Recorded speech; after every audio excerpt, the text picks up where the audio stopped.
রোজার প্রথম দিন সেহরি করতেছি, প্রথম রোজা তারাবি পড়েছি, আজকে সেহরি শুরু করলাম। বাগুনের চপ ভাজি, লাউ দিয়ে চিংড়ি মাছের ঝোল,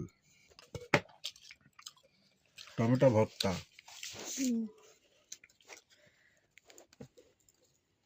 সেই স্বাদ। তাই দোয়া করবেন এভাবে যেন প্রত্যেকটা রোজা রাখতে পারি সবাই।